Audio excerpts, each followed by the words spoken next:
Something's not.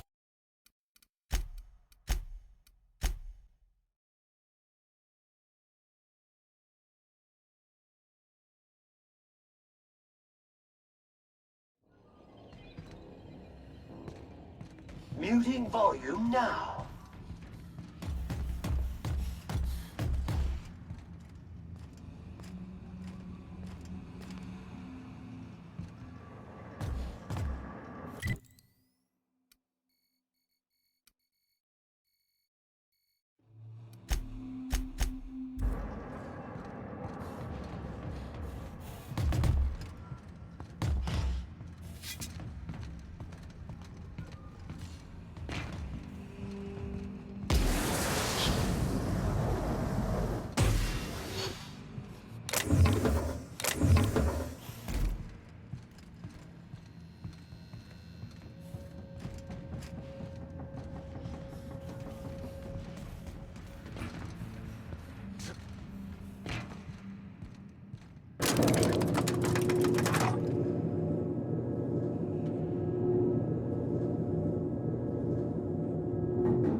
Commencing cleaning session.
Here they come.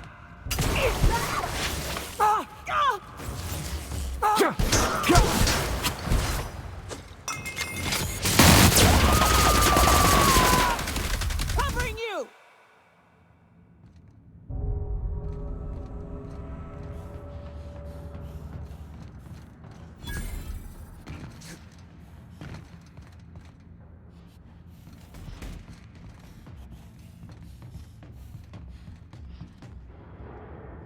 What? Something's not right. Invasive contaminant detected. That's the last of them.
Incoming!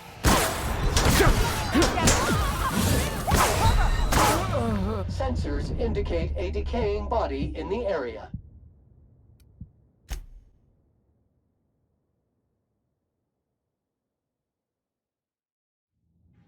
Entering quiet mode.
To shreds, you say?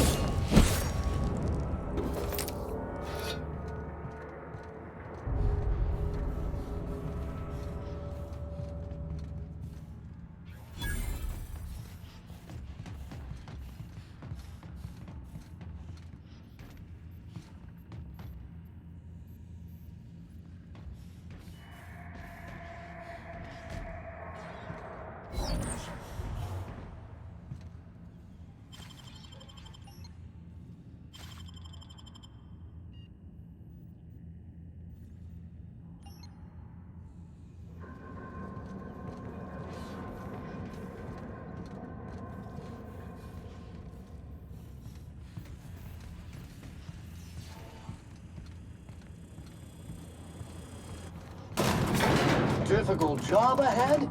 Consider equipping a pack of Sam's Special Solvent Stainout Remover. It's ruthless on residual blood splatter. Take a breath now, folks. Once we're up there, I suspect we ain't gonna have time to stop shooting. Captain, you have an uncanny talent for complicating my life. You've been working with Dr. Wells from the beginning.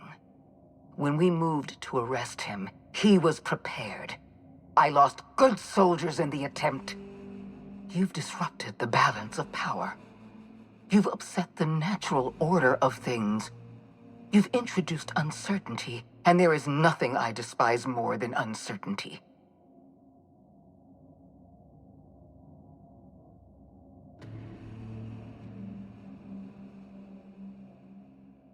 I'm afraid I can't do that. You have a flair for subtlety. If you'd worked for me, you would have been the greatest fixer Halcyon has ever seen. For all...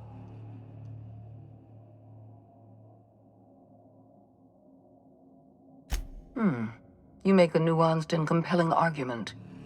Here's my rebuttal. No. Dr. Wells is being held in my custody. His cooperation will prove invaluable, even if I have to beat it out of him. All that's left to do is put down this riot, arrest you, and then get on with the bloody business of saving this colony.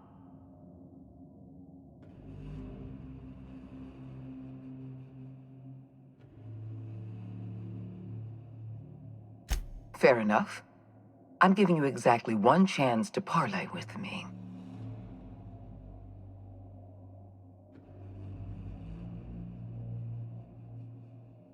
This prison is equipped with a... And don't worry, I...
One order of frickin' fan coming up.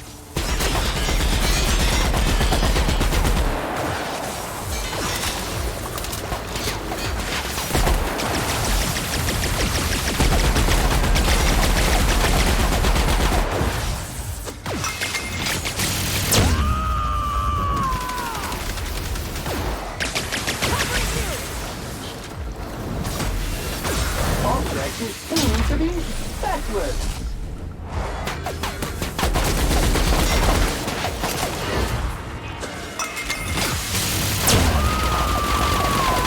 To shreds, you say?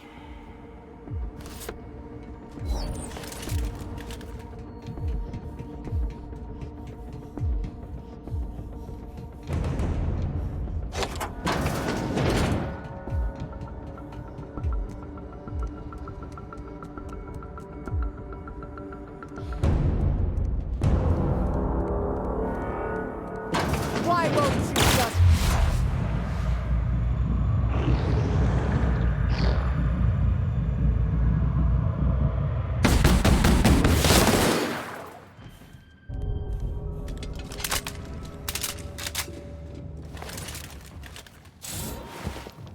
Get me out of here!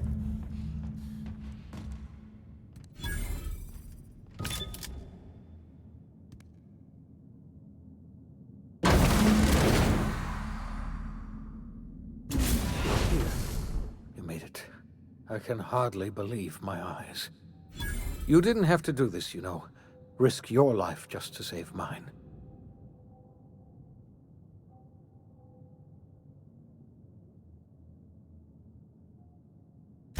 I'm all right. Akande wanted my cooperation, and she was prepared to beat it out of me. If you hadn't arrived, I might have given it. You've left the board in tatters, but Halcyon is still on the verge of starvation. I just hope we're not too late. You and I are going to have to work harder than ever to save Halcyon. I'm afraid the situation is far worse than any of us ever anticipated.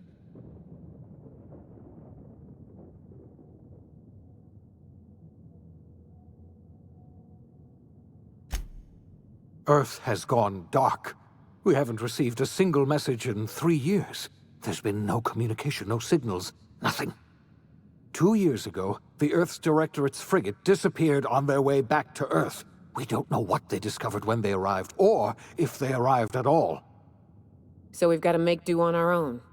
Seems to me that'll make us stronger in the end anyhow. You're quite right. We've got no choice but to make do on our own. Earth isn't going to help us. No one's going to help us now. We're alone out here, and I don't know if we're going to survive. I had hoped your fellow colonists might hold the key to saving Halcyon, but I don't have nearly enough chemicals to revive them all. I'll do what I can. It's time I return to my lab. I'll try to save as many of the Hope's colonists as I can. You're under no obligation to help me. You've done enough already.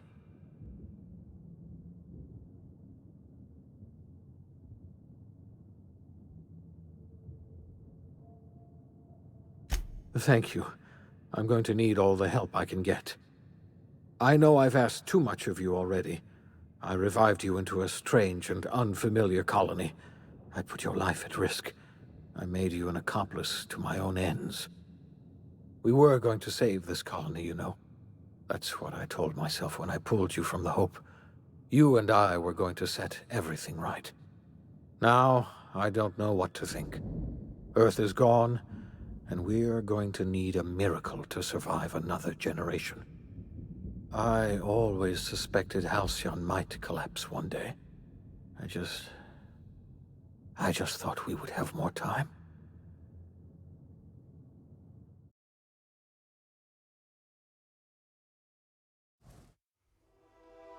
The OSI teaches that everything in the universe happens according to the grand plan. But the stranger that arrived in Halcyon was an unplanned variable. From the moment he landed in Emerald Vale, his actions altered the course of history. The events on Tartarus brought about the end of the board's authority. But the board's mistakes would haunt the colony for decades to come. The damage they left behind would require the work of a generation to repair. Dr. Phineas Wells began reviving a handful of the Hope's colonists: engineers, scientists, technicians, and intellectuals. They were among the brightest minds the Earth had ever sent out into the stars. The Hope scientists and engineers woke up in a colony descending headlong into total collapse. With no way to return to Earth, they had no choice but to band together and devote themselves to the cause of saving Halcyon. The people of Halcyon were nothing if not hardy. In the absence of the board's authority, many of the colony's settlements banded together with a single purpose in mind: survival. Life was especially hard in the years to come. Some towns dissolved by attrition and starvation, but most of them found a way to carry on. In the years to come, Halcyon was forced to reckon with its newfound freedom. The board was gone, and for better or worse, the colony was responsible for its own destiny. Left unchecked, the war on Monarch consumed both MSI and the Iconoclasts. And when the sulfur cloud settled, only stragglers from both factions remained. Some found their way to Sublight, some to Terra 2, and some lived their final years fighting for food in the wilderness. In the end, only the beasts remained. Sublight Salvage adapted to the changes in Halcyon, shifting their business model to suit the times. Their claims of legitimacy were scrutinized, but ultimately unquestioned. Lilia Hagen would continue to protect her family as ruthlessly as ever. Adelaide McDevitt replaced Reed Thompson as the leader of Edgewater. She and her followers transformed Edgewater in their image. Anyone loyal to Reed was pressured into leaving town, and those who stayed behind adapted to her way of life. Adelaide transformed the old cannery into a new garden. The nearby Edgewater Cemetery provided a convenient source of fertilizer. Under the leadership of Junlei Tennyson, the Groundbreaker held firm against corporate influence. The ship's mechanical stability gave Junlei the time to educate a promising generation of engineers schooled in her family's traditions. The future of the Groundbreaker looks promising. The rediscovery of the Hope and the abandonment of the Lifetime Employment Program forced Byzantium to come to terms with some uncomfortable realities about the state of Halcyon. While Byzantines were reluctant to surrender the luxuries they'd grown accustomed to, the board's diminished authority gave them little choice in the matter. Nearly everyone had to learn to make do with less. Some even had to get jobs. It was a dark time indeed. Ellie savored her adventures on the Unreliable. Once they were done, she returned to life as usual, running missions of dubious legality, shunning respectable work, and living life to the fullest. She meant to reach out to her one-time captain, but she was always bad at keeping in touch. Life in Halcyon was sobering for Felix Millstone. The grand revolution he dreamed of never came. There was no great awakening for the colony, no celebrations in the streets. There was only the hard, desperate work of trying to repair a broken colony. Felix never had a head for numbers, but if there was labor to be done, he was there to help. Eventually, Felix realized that the work of a revolution was done with two hands. After all he'd seen and heard adventuring with you, the vicar Maximilian de Soto renounced his faith and joined the effort to rebuild the colony. Ironically, he finally found the joy that had eluded him over the course of his life, and realized that perhaps he was always meant to be just a simple laborer after all. He quickly dismissed the idea. Once the matter with the Hope colonists was resolved, Junlei bashfully asked Parvati if she'd like to join her permanently on the Groundbreaker, and Parvati enthusiastically, if somewhat awkwardly, agreed. The stories of her adventures spread across the colony, and Parvati soon found herself the center of attention. Having served as the engineer of a renowned spacecraft, tramp freighters and wildcat miners sought her out by name, and in no time, she was a fixture in the Groundbreaker's mechanical ecosystem. She and Junlei were never far apart. As hard as she tried to drink them away, Nyoka's memories eventually overcame her. Traveling with the crew served as a constant reminder of the family she'd lost, and so she eventually returned to Monarch to get back to what she found most comfortable: the deep end of a bottle and the far end of a trail. Few have seen her since, but travelers often swear they hear her and her machine gun in the night, screaming swears and spitting bullets. The SAM unit that accompanied you spread awareness of the product line's superior sanitation and maintenance capabilities across what was left of the colony. This led to a boost in SAM unit sales. Did you know that SAM units are the longest-lasting, toughest-acting cleaning solution in Halcyon? Minister Clark was released from house arrest, and his contact with you gave him a sense of renewed purpose and vigor. Once it became clear that no help would be coming from Earth, he threw his considerable efforts and talents into helping Halcyon manage the crisis before it. As for Dr. Phineas Wells, he spent his remaining years in his orbital lab. He was never able to come to terms with his own past, troubled by the decision of placing all his faith in the first colonist he ever revived, the infamous Captain of the Unreliable. The revival project yielded mixed results. Phineas, weighed down by limited support and his own guilt, struggled to revive more than a handful of scientists and engineers. They made a heroic effort to solve the colony's problems, but with small numbers and facing long odds, their solutions never caught on. Only a few of the Hope's colonists were successfully revived. Wells died before he could see the fruits of his labor.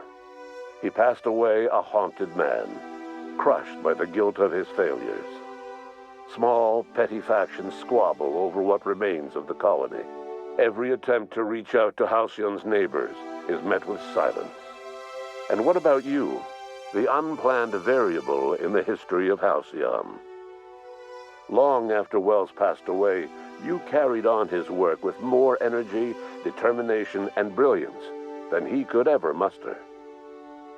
The years that followed were hard, but Halcyon survived by the efforts of the Hope's most promising colonists, the greatest of which was you. No one knows what's happened to Earth, and no one knows what the future has in store for Halcyon. All we know for certain is this: the name of the Unreliable and that of its intrepid captain will remain the subject of countless stories for years to come.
Huh?